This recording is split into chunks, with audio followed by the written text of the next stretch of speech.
Hello everybody. So today we're going to be going over our next lesson. So last week we talked about the general properties of algebra, and from there we used the associative property, commutative property, and we kind of learned how to simplify expressions and equations, and also we learned how to solve for variables using these different techniques. Now, those were the basic principles of algebra, and you might have been using these principles before, and you might have even heard of these properties before, but those are the reason why that you are able to subtract x from both sides, or subtract 6 or add 6 to both sides. So those are the reasons why you can do that. That was the purpose of that video. So from here, we're going to move on to the next step, which is going to be exponent properties. What do we do whenever we have exponents in our expression or exponents in our equation? We're going to start with going over the law of degrees. Now, I did go over the law of degrees a little bit in our GeoGebra video. So the law of degrees pretty much says that the degree of a number separates that number from another degree of the same number. So here's an example. So let's say I have x to the nth power, and I'm going to add x to the nth power. These two are separate. They cannot be combined. So what I want you to take from this is that these numbers can't be combined because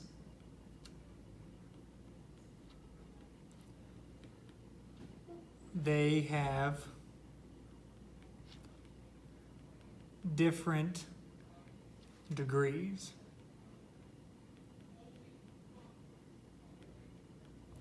So with that being said, what makes the degree? Well, the exponent is what makes the degree. So here an example, I'm going to change the color to red. This is the nth, hold on, let me write that correctly, is the nth degree. And this is the mth degree.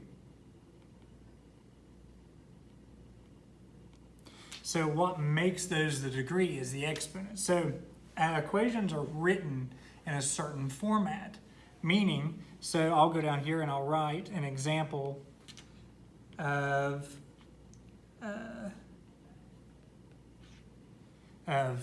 we'll call it an example of correct format.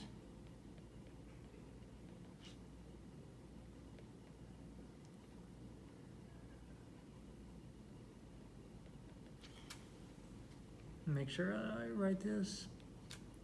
Example of correct format using the law of degrees.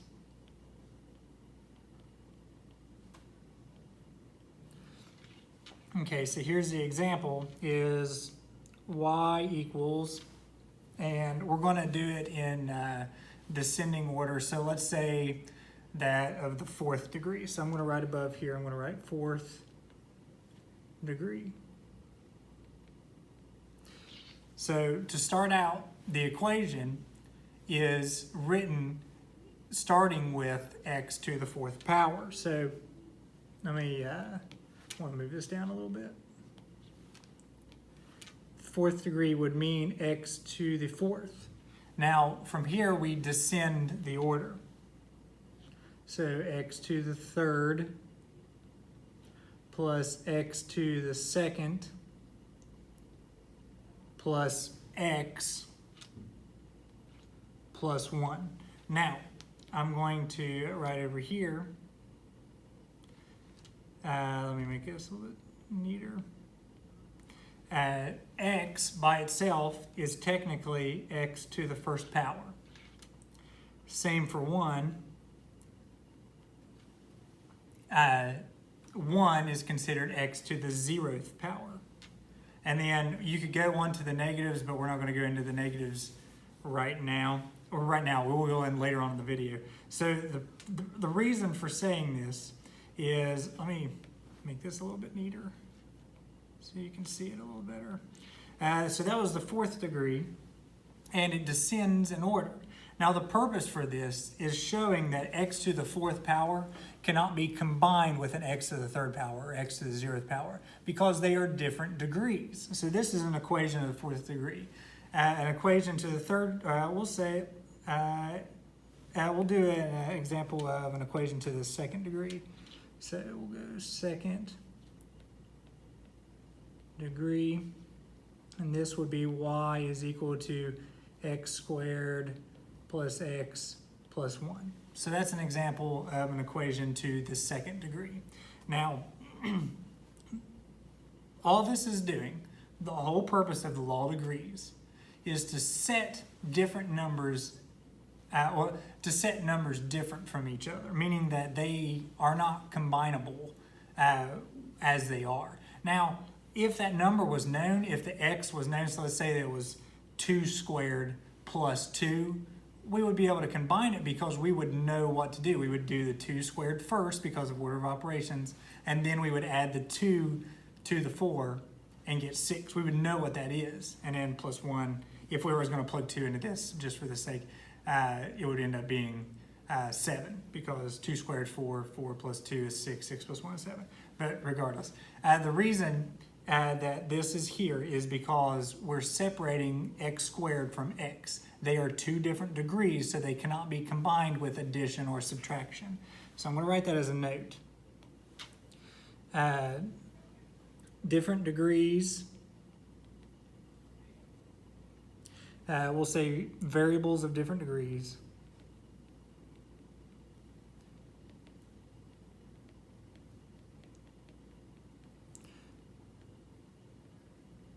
Degrees cannot be combined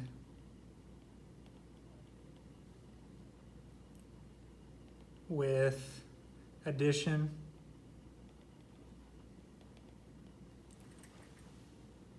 I think there's only one t in addition. I don't know. Addition or subtraction.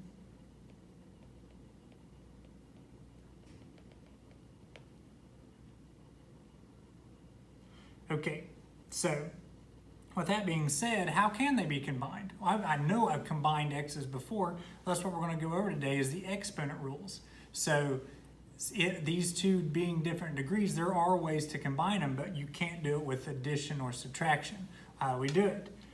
Well, let's move on to the next part here, and we're going to talk about the exponent product rule.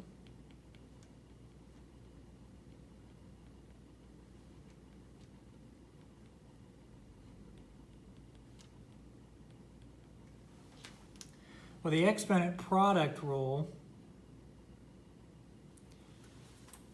can be written like this. So I'm going to write it as x to the nth power times x to the mth power is equal to the x to the nth plus m. Now that might seem like a bunch of mumbo jumbo because it's just nothing but letters and there's no numbers to kind of show you what it is. But here I'm going to write an example over here on the side. An example of this would be, we'll say x squared times x to the third power is equal to x to the 2 plus 3 power, because we're plugging them in, n plus n, we're using n as 2 and m as 3. X to the 2 plus 3 power, and that gives us x to the 5th power. Now, why does that work?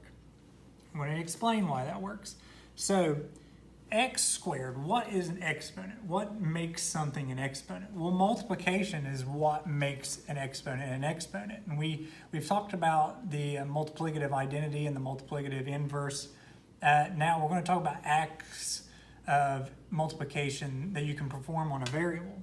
So down here I'm going to write this in,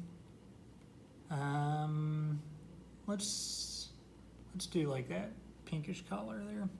I'm going to write this as x squared is equal to x times x. So that's what an exponent is you're multiplying this thing, this number, the number of times that the exponent is. So x squared, we're multiplying x twice.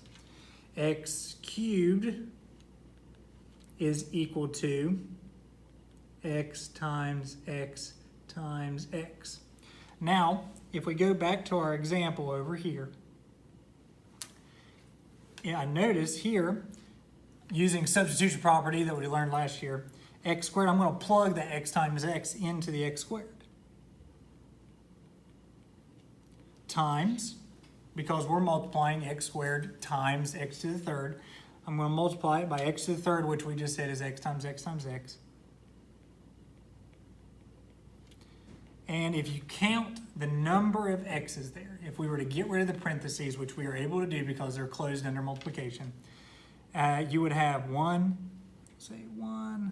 2, 3, 4, 5 x's. So that's the reason why it is x to the 5th power.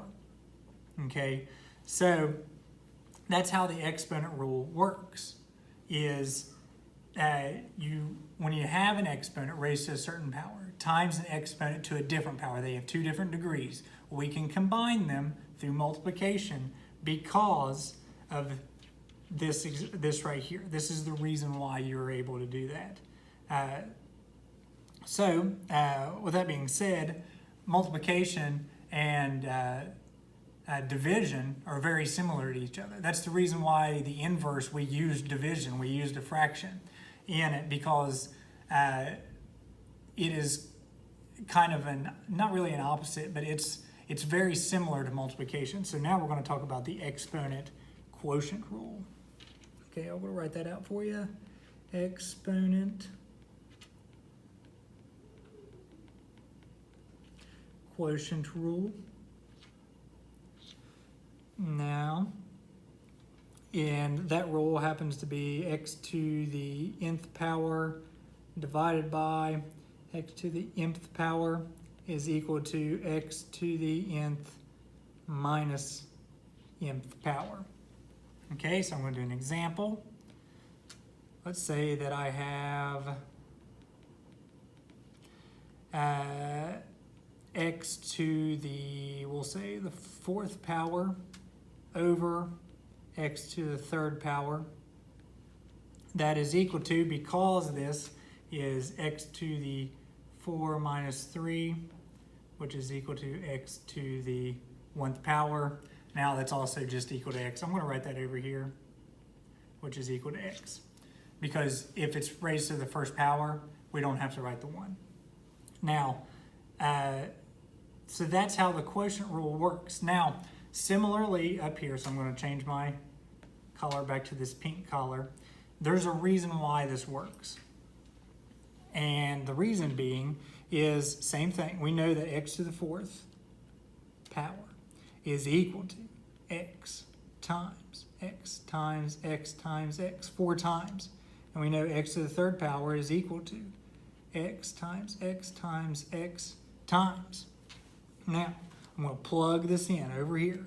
So x to the 4th power, x times x times x times x, all over, because we're dividing, x times x times x times. I'm going to go ahead and get rid of these because we don't need them because of the division bar there. Now, let's go back to our division rules. Things can be canceled out. Okay, well, what am I left with? I can cancel that out. I want to make it a little bit neater. I can cancel that out. I can cancel that out. I can cancel that out. And how many am I left with? Well, I'm left with 1x.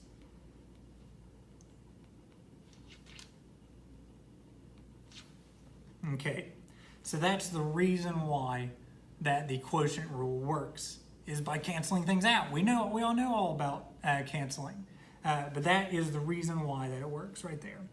All right, so we're going to go on to the next rule, and this is called the power rule of exponents, which is funny because exponents are also known as powers. So power rule of exponents. And the rule goes, say I have an x and a y, and we raise it to the nth power. This is the same as, wait, let me make sure. No, wait, we're not quite there yet.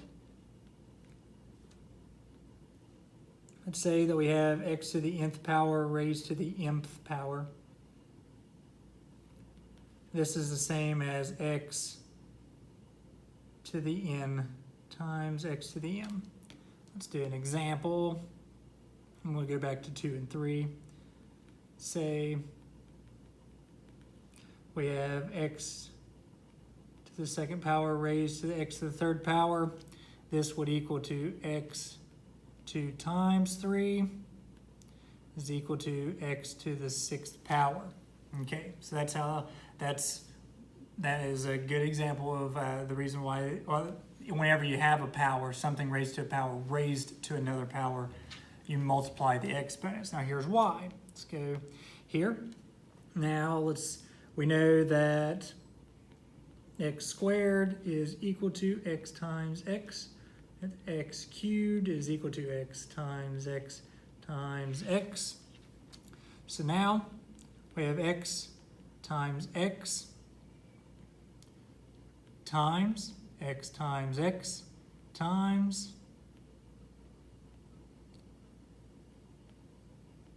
and let me get this right, x times x. So we're taking x squared and we're multiplying x squared out. So this is the same as x squared times x squared times x squared, because that's what an exponent is multiplying it out. And you get 1, 2, 3, 4, 5, 6 x's. And that is the reason why that the power rule of exponents works. Now, let's go on to the next one. This is called the zero property of exponents.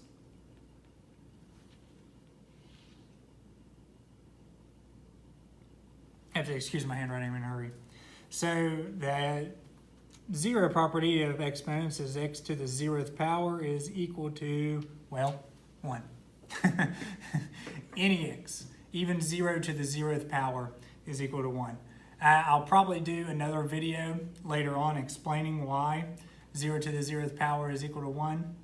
But for right now, we just need to understand that x to the 0th power is 1. Now an example.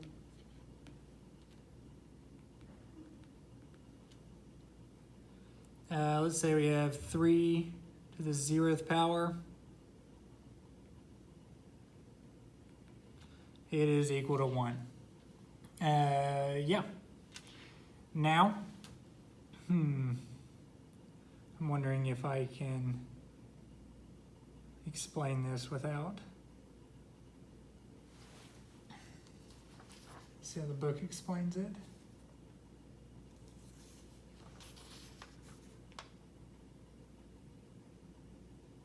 Oh, but yeah, we use the quotient rule because we've already gone over the quotient rule. I was afraid that I was going to step into another rule that we hadn't gone over yet, and I didn't want to do that. So we'll actually use the quotient rule.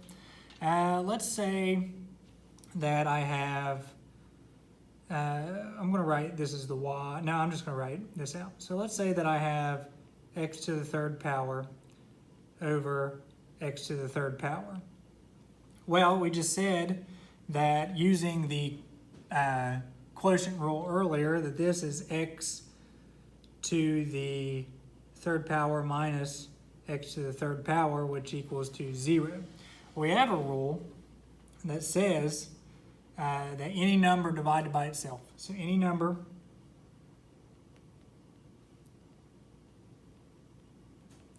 divided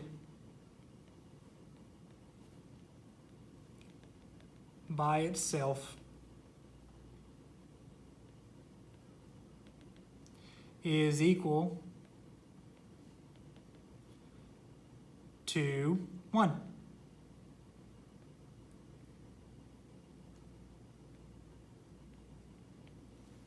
So we have, oh wait, let me make that right. So this is actually x to the 0th power, which equals 1. Because x to the 3rd is x to the 3rd divided by x to the 3rd is, so I'll write this over here as an example.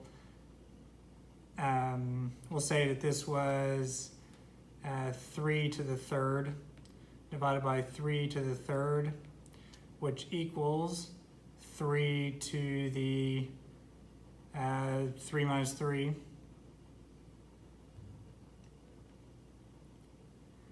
which equals 3 to the 0, which is equal to 1. Now 3 to the 3rd power is 27. 3 to the 3rd power is 27, and 27 over 27 is 1. So that's the reason why it works. I want to make that a box because boxes are nicer. There we go. So that's the reason why that that exponents to the 0 power are indeed 1. Now, on another video, I'll go over why 0 to the 0th power is 1. But for right now, I'm just going to go over this. So our next one is the negative rule of exponents.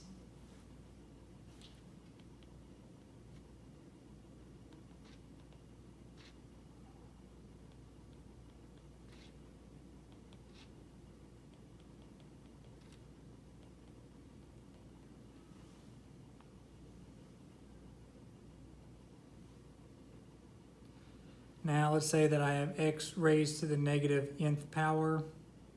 Let me make this a little neater. X raised to the negative nth power is equal to 1 over x to the nth power. Now an example.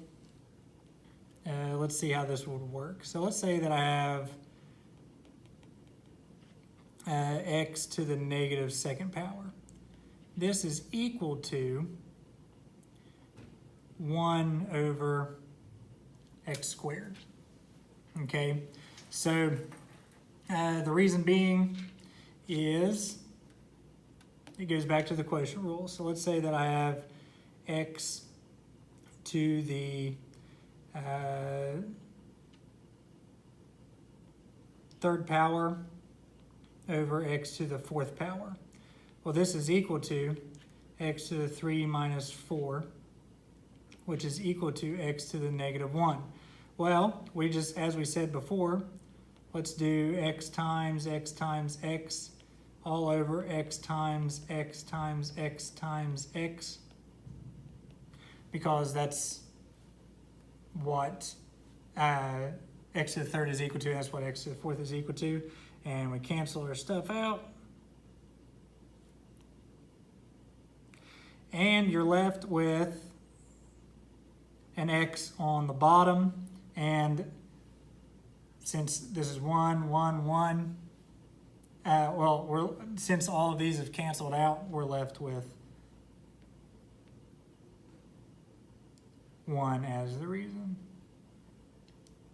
So that means that x to the 1, negative 1 power is equal to 1 over x. So that's how you would do that. Okay, so we have 2 more powers, then I'll do a big example and I'll leave you with a homework question. Okay, so this is called the power of product rule. Power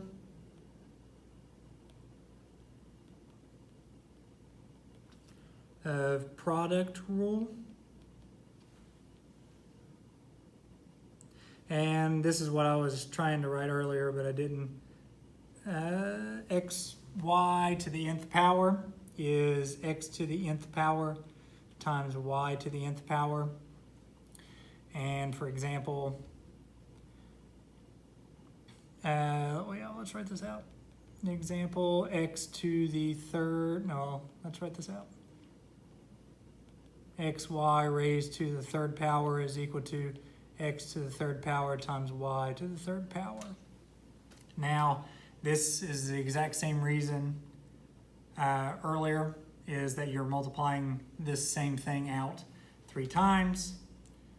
I'll just go ahead and write it down underneath it. We're writing xy times x, y times xy. And how many x's do I have? Well, I have 3. And how many y's do I have? Well, I have 3. So that's the reason why that works. Okay, so now we're going to do the quotient. No, the power of quotient rule.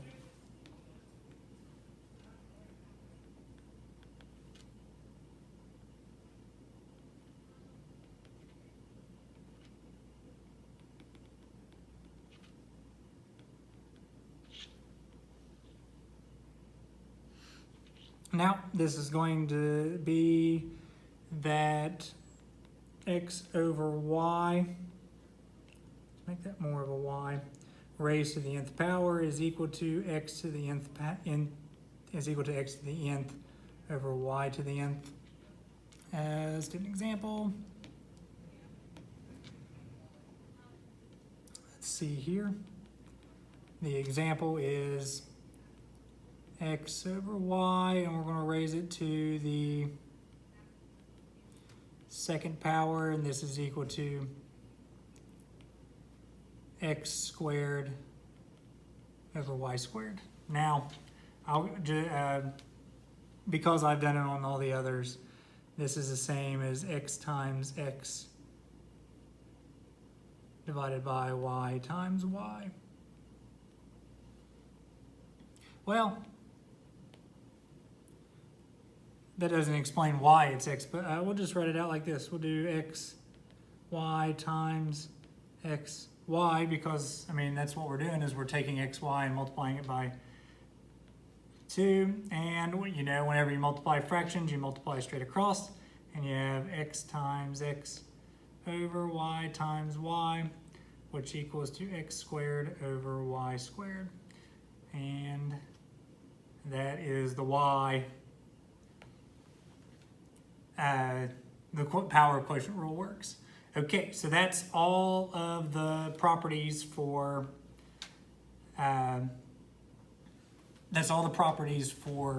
the exponent rules. I'm going to do a few examples now. So let's look at an example. Simplify the following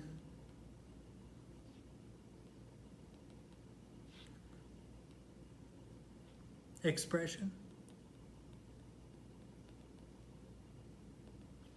And that expression is going to be x squared y to the third and then z all over x y to the fourth and then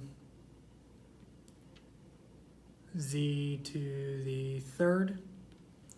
Okay, so there's multiple ways of doing this, but I like to look at it as in which is bigger. Okay, so if I single out my x's there, the x squared is bigger than the x, okay, because the 2 is a higher degree than 1, okay? Since it's bigger, that means that that's the side of the fraction that it's going to be on. So let's just go ahead and do it as a quotient. We get 2 minus 1. 2 minus 1 is 1. Now that is a positive. Since it's a positive, it's going to be on the top. Now on the next one, if we were going to single out the y's, here, let me go ahead and just write it out. So I'm just going to break this out into all of the, let me make this a little bit neater too. I'm just going to break it apart into what it truly is. Okay, so on the bottom it's y times y times y times y times, and then z times z times z, and I'm going to put a little line there to separate the z's. Okay, so now we just cancel everything out. Boom, boom, boom, boom. And we're left with an x on top, a y on the bottom, and two z's on the bottom. So z squared. Okay, so that would be the right answer. But I'm also going to show you a quicker way to do it. If you look at this expression here, x squared over x, the 2 is bigger, and the difference between the 2 is 1.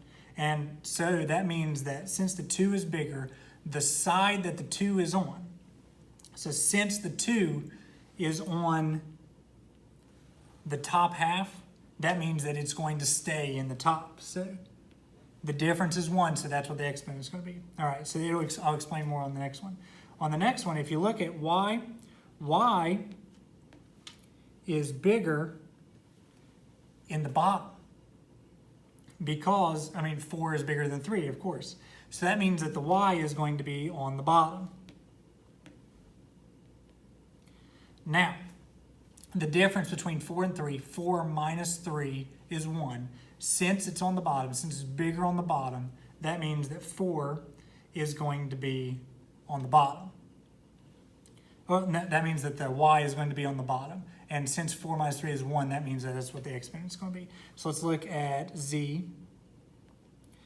If you look at z, 3 is bigger than 1, so we know that it's going to be on the bottom.